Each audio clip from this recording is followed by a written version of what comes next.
amigos, sejam bem-vindos a mais um vídeo do canal do Padre Lúcio Sesquim. E se você ainda não se inscreveu, se inscreva clicando aqui embaixo. Ative também o sinal das notificações no sininho e dê o seu like, assim você vai ficar por dentro de todos os vídeos que forem surgindo aqui no canal. E hoje nós vamos falar sobre a vida de São Bento, conhecendo essa grande figura. São Bento é um dos santos que possuem maior devoção ao redor do planeta. Eu particularmente sou devoto de São Bento há muito tempo. O Papa Bento XVI escolheu o nome Bento também, e São Bento é o padroeiro da Europa, é o padroeiro da Alemanha também, e nós vamos ver um pouco sobre a vida dele. A fonte de todos os acontecimentos da vida de São Bento são os diálogos de São Gregório Magno, que foram redigidos no século VI, mais ou menos em 593, e foram baseados em fatos narrados por monges que conheceram pessoalmente São Bento.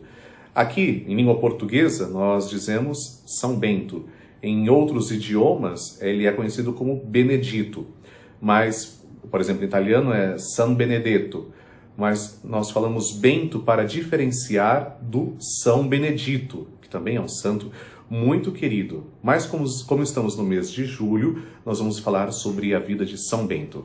Segundo o Papa Gregório I, São Bento foi filho de um nobre romano e fez os primeiros estudos na região da Núrcia, próximo a uma região muito reconhecida da Itália, chamada Spoleto.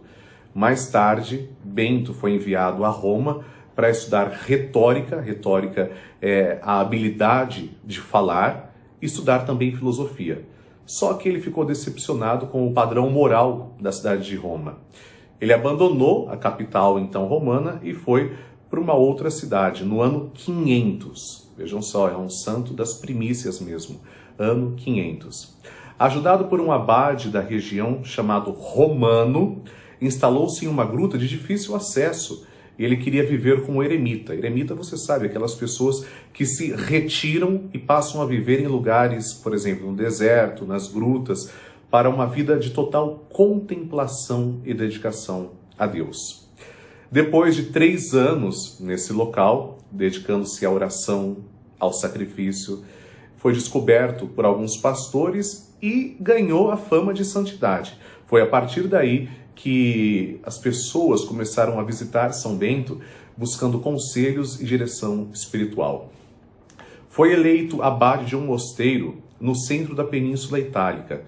Por causa do regime de vida exigente, os monges, olha só que coisa, gente, os monges, as pessoas que moravam com São Bento, tentaram envenená-lo.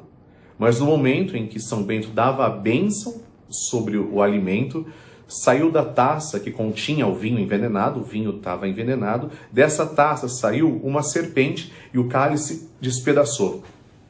Com isso, São Bento resolveu deixar a comunidade e retornou à vida contemplativa solitária, vivendo com profunda reflexão interior, vivendo só para Jesus. Em 503, portanto, século VI, recebeu grande quantidade de discípulos e fundou 12 pequenos mosteiros. Em 529, ou seja, bastante tempo depois, por causa da inveja do sacerdote chamado Florêncio, ele se mudou para o Monte Cassino e ali fundou um mosteiro que se tornou depois o fundamento da expansão da Ordem Beneditina. É nesse episódio, olha que interessante, é nesse episódio que Florêncio envia de presente para São Bento um pão envenenado. Só que Bento deu o pão envenenado a um corvo que todos os dias vinha comer das mãos de São Bento. E aí o que aconteceu? Ele ordenou que a ave levasse aquele pão para longe, onde não pudesse ser encontrado. Durante a saída de Bento para Monte Cassino, Florêncio, que já estava sentindo-se vitorioso com isso, saiu para o terraço da sua casa para ver Bento indo embora. Entretanto, o terraço caiu e Florêncio morreu. Um dos discípulos de Bento, chamado Mauro, foi pedir ao mestre, ou seja, a Bento, que retornasse, porque o inimigo já tinha morrido. Bento chorou pela morte do seu inimigo e também chorou pela alegria de ver um discípulo seu comemorando a morte de alguém. E ele impôs uma penitência, porque esse discípulo tinha ficado alegre com a morte do inimigo de São Bento. Em 534, começou a escrever a regra dos mosteiros e entrou na glória dos céus em 21 de março de 547, tendo antes anunciado a alguns monges que iria morrer e 6 dias antes mandado abrir sua sepultura. A irmã de São Bento era gêmea e o nome dela é Santa Escolástica. Ela tinha falecido no dia 10 de fevereiro do mesmo ano. As representações de São Bento geralmente mostram, junto com o santo, o livro da regra, tá vendo só? Um cálice quebrado e um corvo com pão na boca, em memória ao pão envenenado que recebeu do sacerdote que era tão invejoso. As relíquias de São Bento estão conservadas numa cripta no centro da França. Vamos ver então a vitória de São Bento mostrando a sua santidade. De acordo com a tradição, Bento de Núrcia foi agraciado por ter vencido 2 armadilhas que o diabo impôs, oferecendo-lhe um cálice de vinho envenenado e o pedaço de pão envenenado, como eu falei para você. Além disso, e muitas vezes foi tentado efetivamente, várias vezes pelo demônio, além de ser ofendido e insultado, até que os irmãos de hábito estavam ao seu redor e podiam escutar as ofensas que ele recebia. São Bento é também chamado de o Santo Homem. O Santo Homem vencia o tentador utilizando-se do sinal da cruz e da oração contida na cruz medalha, que depois foi esculpida nas paredes de um mosteiro. Vamos falar então sobre a regra de São Bento. A regra de São Bento é composta por um prólogo e 73 capítulos. É possível que ela não seja inteiramente composta por Bento, originalmente, mas criada por ele, valendo-se de uma regra ainda mais antiga, composta por um autor desconhecido na mesma região da Itália 30 anos antes da composição da regra de São Bento. E agora vamos falar sobre a Cruz Medalha de São Bento.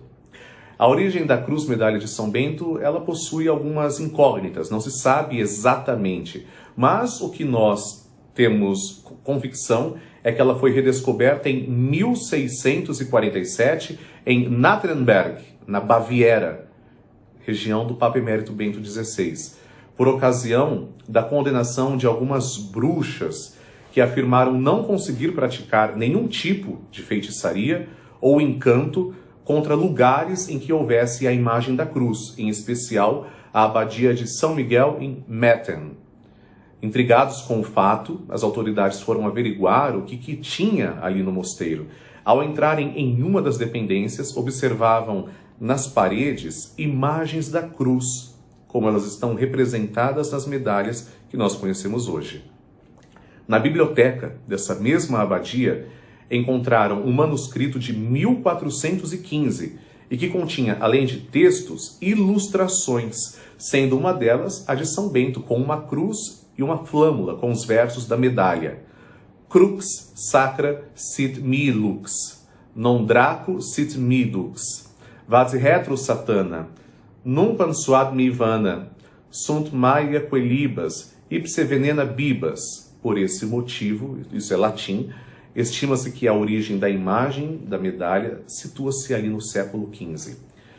A medalha, com algumas variações, possui na frente a imagem de São Bento vestindo o traje monástico e trazendo na mão direita uma cruz e na mão esquerda uma flâmula. Tá vendo? Que é um livro aberto. A flâmula é um livro aberto que representa a regra. No verso da medalha há uma imagem da cruz. Dos dois lados, a inscrição em latim ou apenas letras que significam: na frente da medalha, sejamos protegidos pela sua presença na hora de nossa morte. E no verso você verá essas iniciais: CSPB, que significa Crux Sancti Patris Benedicti, Cruz Sagrada do Padre Bento. CSSML, Crux sacra sit mi lux, a cruz sagrada seja minha luz. ND, SMD, non draco sit mi dux, não seja o dragão o meu guia. VRS, vá de retro, Satana, para trás, Satanás. NSMV, nunquam suad mi vana, nunca seduzas minha alma. SMQL, sunt mala coelibas, são coisas más as que brindas. IVB, ipse venena bibas, bebes do mesmo veneno. Essa oração acrescida da jaculatória, rogai por nós, bem-aventurado São Bento, para que sejamos dignos das promessas de Cristo, se tornou uma fórmula de oração a São Bento. Em 1742, o Papa Bento XIV aprovou a medalha, concedendo indulgências a quem a usar e estabelecendo a oração no verso da medalha como uma forma de exorcismo, que se tornou conhecida como Vade Retro Satana.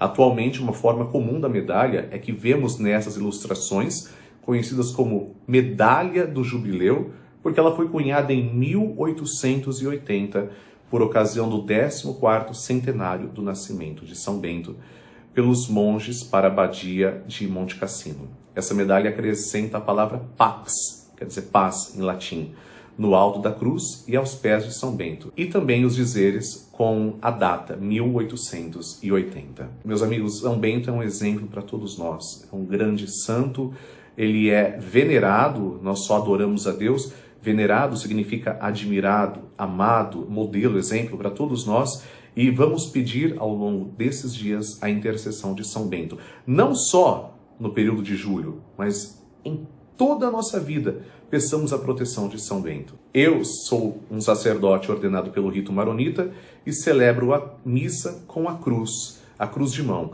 Então, de um lado, inclusive, tem Nosso Senhor Jesus Cristo representado ressuscitado e atrás tem as iniciais da oração de São Bento. É com essa cruz que eu quero te conceder a bênção. O Senhor esteja convosco, Ele está no meio de nós. Por intercessão de São Bento, desça sobre você e sua família a bênção de Deus Todo-Poderoso. Em nome do Pai, e do Filho, e do Espírito Santo. Amém. E se você ainda não se inscreveu no canal do Padre Lúcio Sesquim, se inscreva. Vamos ter outros vídeos, novenas, todo o possível para você aprofundar na fé. Nossa Senhora de Fátima te proteja. Deus abençoe. Salve Maria!